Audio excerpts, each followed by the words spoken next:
You can survive weeks without food, but only about 3 days without water. And water is the one supply most households store completely wrong. So today I'll show you exactly how to keep 2 weeks of clean drinking water safely at home. If that sounds useful, hit subscribe to Shelf Alert. Calm. Practical preparedness. No panic. No doomsday. Just the stuff that actually keeps your family safe. It genuinely helps me keep making these. Now, let's be clear about what this is. This isn't doomsday prepping. We're not clearing shelves or building a bunker.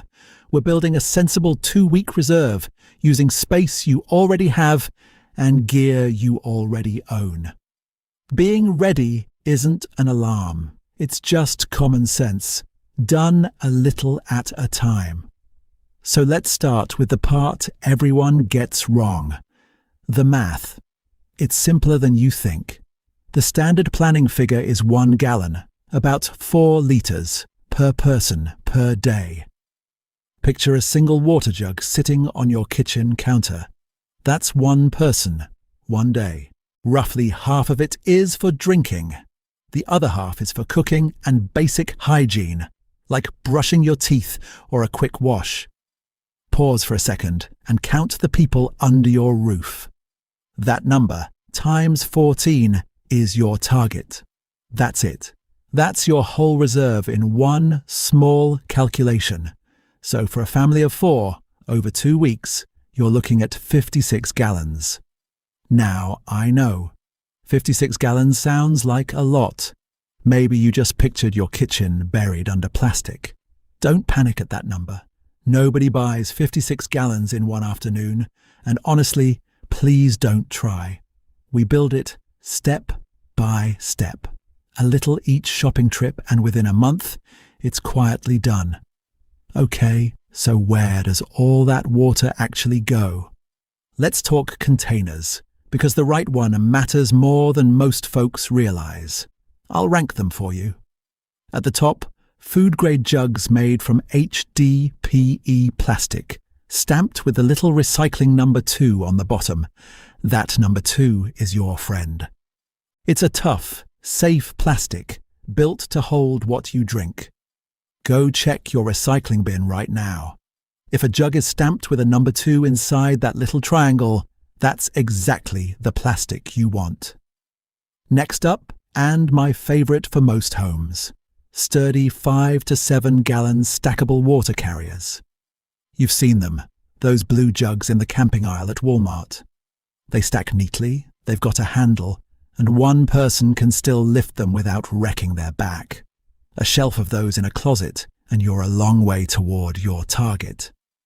And if you've got a garage or a basement with room to spare, you can go bigger. 55-gallon drums. 1 drum, and a family of 4 is nearly set for the whole 2 weeks. They're heavy, and they stay put. But for the space-rich, they're brilliant. And the easiest entry point of all. Commercially sealed bottled water. A few cases from the store this week, already clean, already sealed, ready to go. That's a completely legitimate way to start today, before you own a single fancy jug. Now here's the golden rule most people miss, and it's a big one. Never reuse old milk jugs. I know they're right there in the recycling, and it feels thrifty. But that thin plastic breaks down over time, and no matter how hard you scrub, it harbours sugar and residue that feed bacteria. Same goes for any container that once held something non-food. If it held detergent or juice or chemicals, it's out. Set it aside. Water only goes in vessels made for water. So, your containers are the right kind, and they're full. Feels finished, doesn't it? But here's where nearly everyone goes wrong. They think the job is done. It isn't.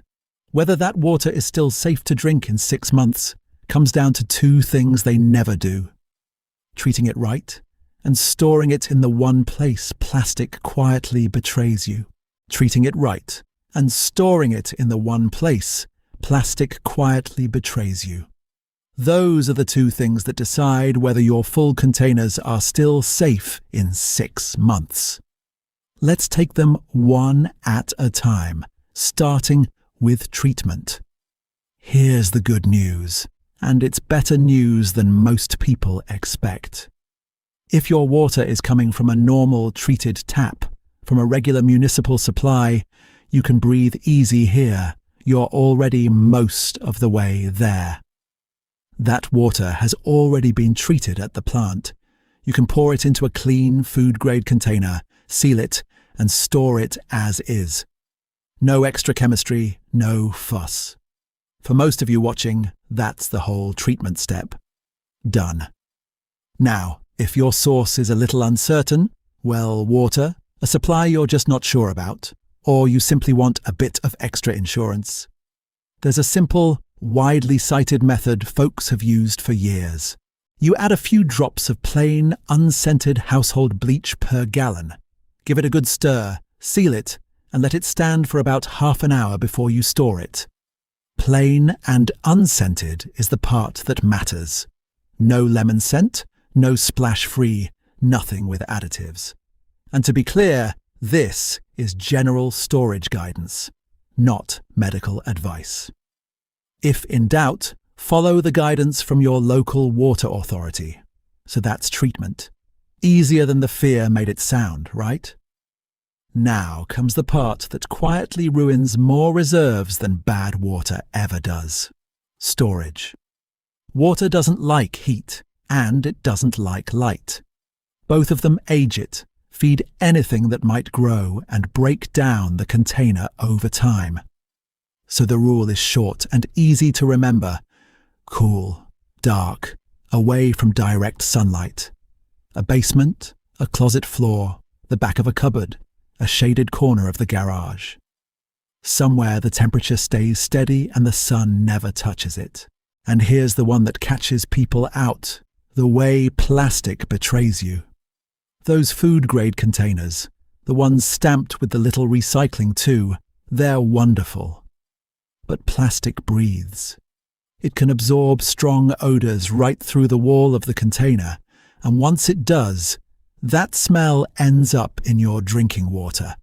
So you keep your water away from gasoline, pesticides, or strong-smelling chemicals. Not near them. Not in the same corner as them. Take a quick mental walk to where you'd store this. Picture the spot. Is it next to the lawnmower gas or the weed killer or a can of paint thinner? If it is, we need to move it. That water can pick up those fumes over months, and you'd never see it coming until you took a sip. One more small thing that pays off big. If you're storing in a garage or basement, don't set your containers straight onto the concrete. Put them off the concrete floor on wood or cardboard, a scrap of plywood, a flattened box, anything. Concrete can slowly leach into plastic left, sitting on it, and that gap of a half-inch of wood spares you the trouble. Now let me name the quiet mistakes, the ones that don't announce themselves. Storing water right next to a heat source, like a furnace or a water heater. Forgetting to label a single container, so 6 months from now you've no idea which is fresh. Stacking heavy drums up high or somewhere, a leak would flood a whole room. Water is heavy, and a full drum that splits is a real mess. And the biggest one of all, filling everything up once, feeling proud and then leaving it untouched for years. Because that's the trap. Even perfectly stored, perfectly treated water needs a rhythm. Leave it long enough and it goes flat and stale, still there, but you don't quite trust it anymore. And a reserve you don't trust isn't really a reserve. So here's the last piece nobody plans for.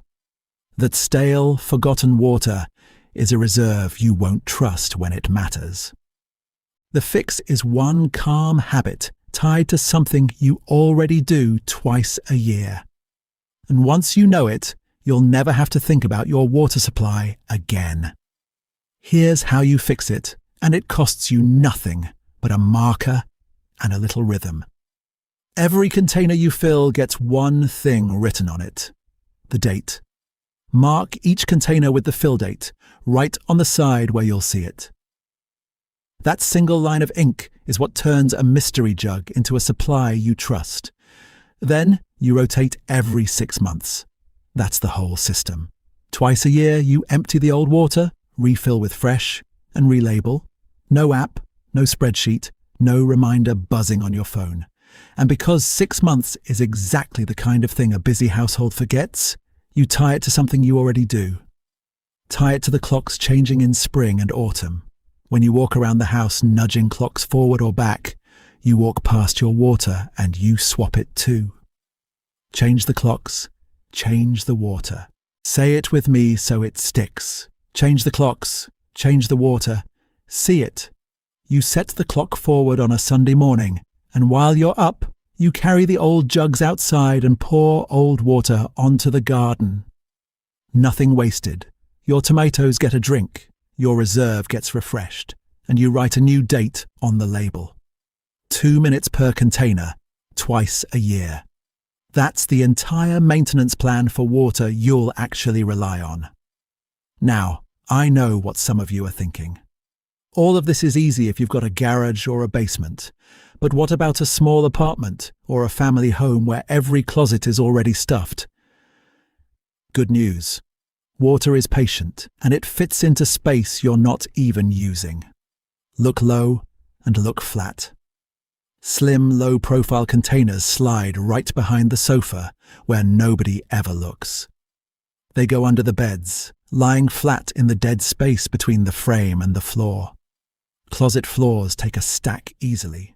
The top of your kitchen cupboards, that high shelf you can barely reach, that's prime water storage because it stays out of the way and out of the sun.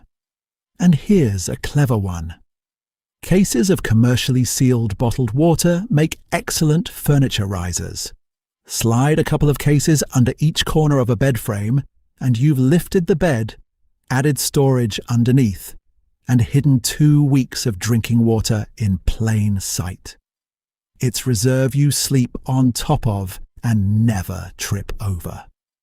A studio apartment can hold far more water than you'd guess. You just tuck it into the gaps. So let's pull the whole thing together, because you now have every piece. Here is your plan, clean and simple. 1 gallon per person per day, food-grade containers, cool and dark storage. Treat if unsure, and rotate twice a year. That's it. That's the entire system. 1 gallon per person per day tells you how much. Food-grade containers, the ones stamped with the recycling to, tell you what to store it in. Cool and dark storage, away from sunlight and chemicals, keeps it good for months. Treat if unsure, and rotate every spring and autumn, keeps it fresh and safe. Follow those 5 lines and you have 2 weeks of water safely stored. The thing you truly can't live without, quietly waiting, and you built it yourself. That's the whole point of what we do here. Being ready isn't an alarm, it's common sense. It's the same instinct that makes you keep a spare tire in the trunk or a few candles in a drawer. You're not bracing for the end of the world. You're just being the kind of household that doesn't get caught out. And you don't do it all at once. Please don't. Start this week with a few days' worth, a case or 2 from your regular shop. Next trip, grab a couple more. Add a little each time, and within a month, without ever panic buying or clearing a shelf another family needs, you'll have 2 calm weeks of clean water quietly waiting in the corners of your home. So tell me in the comments how many days of water you've already got put away. Start there and build from it. 0 is a perfectly fine place to begin. So is 3. The point is you begin. Mark the date. Store it cool and dark. Change the clocks. Change the water. Do that, And the next time the tap sputters or the storm rolls in, you won't feel a flicker of panic. You'll just walk to your reserve and you'll be ready. Take care, folks.